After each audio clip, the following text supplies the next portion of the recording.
Hello students, very good morning all of you and welcome back to the online English classes. This is Ranveer Singh, the English teacher. Dear students, in today's class we will continue the chapter 2nd, A Letter to God, that is written by G.L. Fuentes.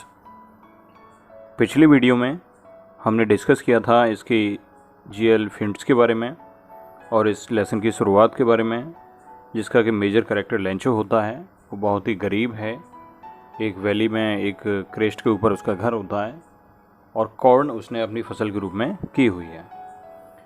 वो चाहता है कि बहुत तेज़ मतलब एक हल्की फुल्की बारिश हो जाए या तेज़ बारिश हो जाए, लेकिन बारिश आती है वो इतनी तेज़ हो जाती है कि धीरे धीरे ओले में तब्दील हो जाती है, ओले पड़ने लगते हैं और उसकी फसल पूरी तरह से बर्बाद हो जाती है। तो अब उसके मन में एक होप होती है, हेल्प फ्रॉम गॉड।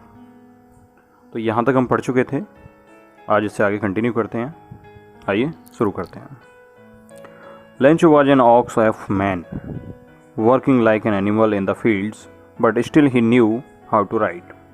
लेंचो एक बिल्कुल बैल की तरह काम करने वाला व्यक्ति था, working like an animal in the field, जानवरों की तरह खेतों में काम करता था, बट स्टिल फिर भी वो जानता था कि कैसे लिखा जाना है। द फॉलोइंग संडे, उस रविवार को, एट डे ब्रेक, दिन निकलते ही, he began to write letter which he himself would carry to town and place in the mail. उसने लेटर लिखना शुरू कर दिया और उसको टाउन में ले जाकर, क्योंकि वो तो पहाड़ी पर रहता है, टाउन में ले जाकर पोस्ट करने पहुंच गया। It was nothing less than a letter to God. इसमें और कुछ नहीं था सिवाय एक लेटर के, जो कि उसने लिखा था गॉड के लिए। क्या लिखा था? God, he wrote, If you don't help me, my family and I will go hungry this year. अगर आपने मेरी मदद नहीं की तो मैं और मेरा परिवार इस साल भूखे मर जाएंगे। I need 100 pesos in order to sow my field again and to live until the crop comes because of the hailstorm ... यानी कि और आगे भी कुछ लिखा हुआ था। I need 100 pesos, मुझे 100 पैसों की ज़रूरत है जिससे कि मैं अपने खेतों को फिर से बो सकूं और जब तक फसल आती है तब तक मैं जिंदा रह सकूं, कुछ खा सकूं। He wrote to God on the envelope. लिफाफे के ऊपर लिखा सिर्फ गॉड, भगवान के लिए। Put the letter inside and still troubled. Letter को तो अंदर रख दिया लेकिन फिर भी परेशान था। Went to town, कस्बे में गया।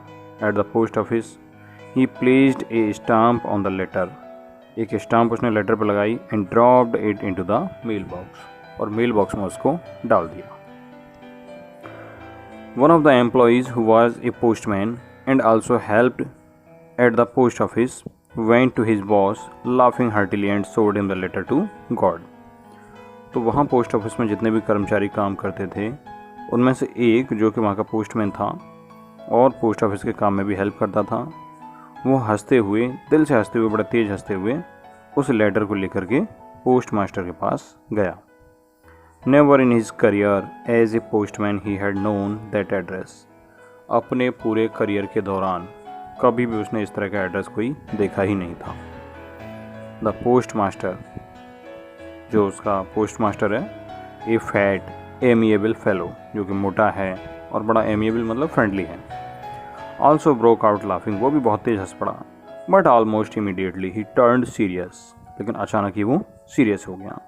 And tapping the later on his desk, desk पे अपने उसको लेटर को पॉइंट करते हुए, टैप करते हुए कमेंट किया, what faith I wish I had the faith of the man who wrote this letter starting up a correspondence with God.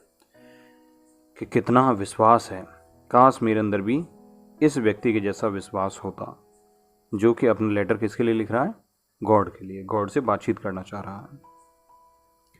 So in order to seek the writer's faith in God, तो ईश्वर में उसके विश्वास को बनाए रखने के लिए the post master came up with an idea, post master को एक आइडिया आया, आंसर द लेटर, कि लेटर का जवाब दिया जाए।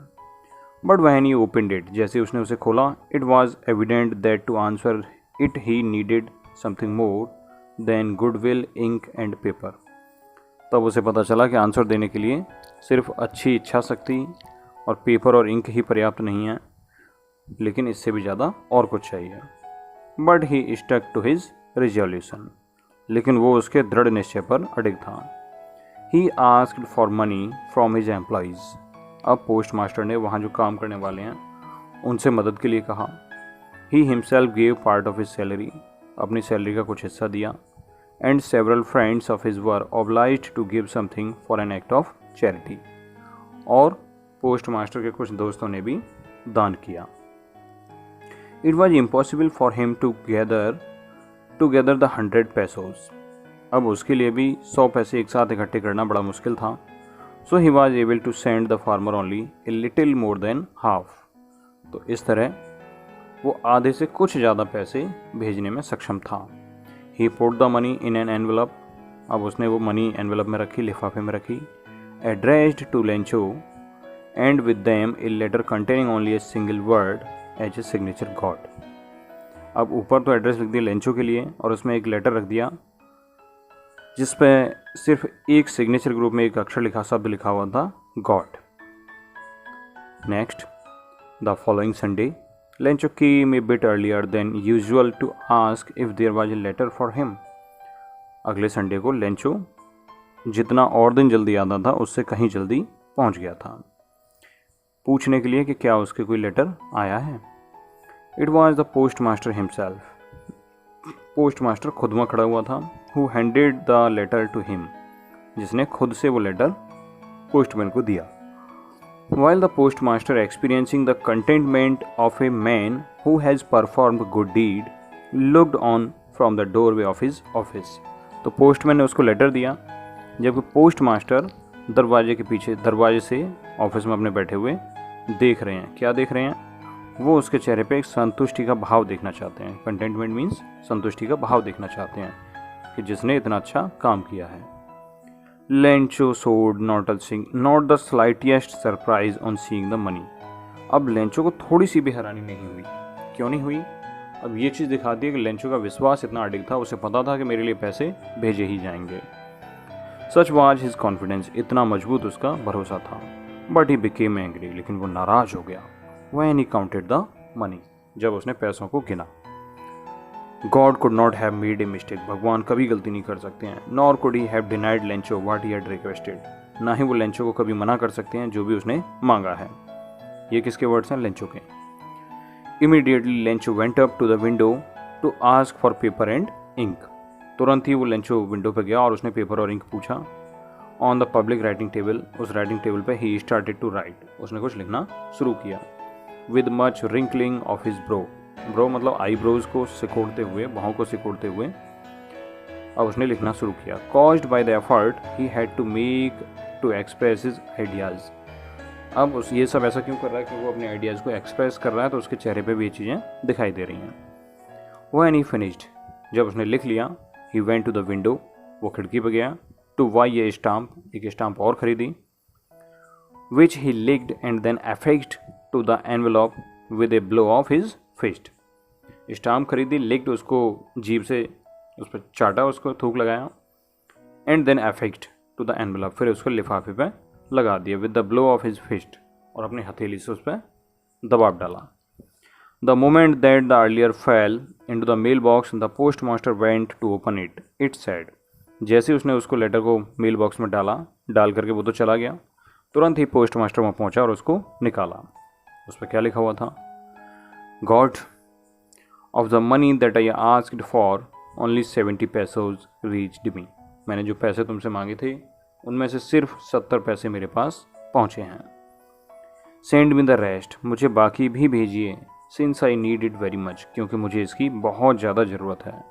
But don't send it to me through the mail, लेकिन मेल के जरिए मत भेजना, मुझे डाकखाने के जरिए मत भेजना। Because the post office employees are a bunch of crooks, क्योंकि पोस्ट ऑफिस के जितने भी एम्प्लॉई हैं वो क्या हैं? Bunch of क्रोक्स। क्रोक्स मतलब बेईमान व्यक्तियों का एक झुंड है। लेंचो, नीचे उसने अपने सिग्नेचर कर दिया। तो देखिए कितनी विडंबना है।